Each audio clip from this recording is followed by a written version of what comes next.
और 10 वर्षीय लीला के जो परिवर्तन के लिए एक इशारा, एक खेल हुआ है, एक लीला हुई है जिसको लोगों ने समझ नहीं पाया।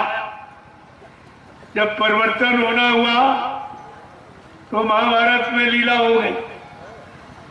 उन 5 पांडवों को अज्ञातवास हो गया, वनवास और अज्ञातवास। क्या अज्ञातवास में कई जमीन में समा गए थे? सबके सामने रहे, थोड़ा थोड़ा रूप बदल लिया और काम, और सब बेचारे सबके सामने बने रहे, लेकिन किसी ने पहचान नहीं। ऐसा रूप बना लिया कि कोई पहचान नहीं पाया, लेकिन रूप में वो शक्ति लोप नहीं हो जाती।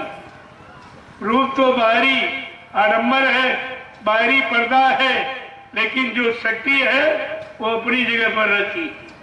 पर्दा डालने से शक्ति कहीं चली नहीं जाती, शक्ति का ह्रास नहीं हो जाता, शक्ति कमजोर नहीं हो जाती, वो अपने समय पर पूरा काम करती।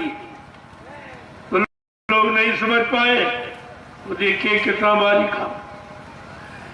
कुछ 14 वर्ष 12 वर्ष का वनवास से क्या 13 वर्ष व्यतीत हो गए, कोई नहीं जान पाया।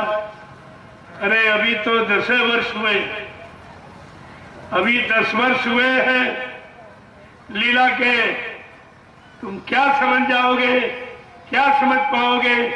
तुम्हारी समझ में कुछ नहीं। और फिर भी कोई चीज लोप नहीं की गई, कोई संदेश अलग नहीं किया गया, जानकारी तुमसे दूर नहीं रखी गई, वो सब आपको दी जा रही है। तो इस पर विचार करना चाहिए। अगर विचार करते रहते तो प्रेमियों ये दुख और तकलीफ और ये विघटन जो परिवार का हो गया, गुरु परिवार का, ये विघटन नहीं होता, ये बिखराव नहीं होता। लोग आपस में एक दूसरे के प्रति प्रेम समाप्त कर दिए हैं। वो सत्संगी का रिश्ता भूल गए, गुरु भाई का रिश्ता भूल गए कि गुरु भाई का क्या व्यवहार होता, सत्संगी का सत्संगी के प्रति क्या व्यवहार होता। आपको यही बताया था, अगर गुरु भाई की बुराई करे तो गुरु भाई नहीं है। अगर टारधारी की बुराई करे, वो नकली टारधारी। इनसे होशियार और सावधान रखना। उसने गुरु के संकल्प में टाट को नहीं पहना, अपनी इच्छा से पहन दिया। इसमें तमाम अपनी इच्छा से पहने। 10, 11, 12 जून 1983 वोट क्लब पर जिसने गुरु के आदेश में टाट पहना है वो पक्का टाटधारी, और जिसने बीच में देखकर किसी के कहने समझाने पर वो बेचारे टाट की महिमा से अलग, उनको इसकी महिमा नहीं मालूम, क्योंकि गुरु के संकल्प में उन्होंने नहीं पहरा। इसलिए गुरु से उनका कोई प्रेम, गुरु से उनका कोई लगाव नहीं है। इसीलिए वो टाट पहरे हुए गुरु की निंदा करते। टाट पहरे कहते गुरु मर गया, चला गया। तो तुम्हें कहना चाहिए फिर टाट तुम किस लिए पहने? जैसे स्त्री पति के लिए श्रृंगार करती है, जब पति मर जाता है तो परिवार के लोग श्रृंगार उसका छीन लेते हैं। इसी तरह जिन्होंने गुरु के आदेश पर गुरु के लिए टाट पहना है वो पक्के टाटधारी हैं, और जिन्होंने अपनी इच्छा से पहन लिया है वो तो विधवा स्त्री की तरह है। उनको टाट उतार के रख देना चाहिए।